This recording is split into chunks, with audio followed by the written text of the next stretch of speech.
Next నేను తీసుకున్న నాజిల్కి ఈ విధంగా ఫ్లవర్స్ అయితే వస్తున్నాయి అన్నమాట.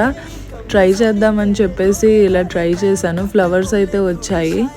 ఇప్పుడు నేను తీసుకున్న నాజిల్ వచ్చేసి మనం కేక్ కింద ఎడ్జ్లో వేస్తాం కదా క్రీమ్, ఆ నాజిల్ అనమాట. సో ఆ నాజిల్ని ఈ విధంగా హార్ట్ షేప్లో వేసుకోవడం జరిగింది నేను. ఈ డిజైన్ కూడా బాగా వచ్చింది. మ్యాక్సిమం అందరం కప్ కేక్స్ చేసుకుంటూ ఉంటాం కదా, సో కప్ కేక్స్ పైన ఏ విధంగా డెకరేట్ చేయాలని చెప్పేసి ఈ విధంగా అయితే నేను ట్రై చేశాను. బాగా అయితే వచ్చింది క్రీమ్. ఈసారి కప్ కేక్స్ రెడీ చేసినప్పుడు వీడియో అయితే అప్లోడ్ చేస్తాను క్రీమ్తో డెకరేట్ చేసి.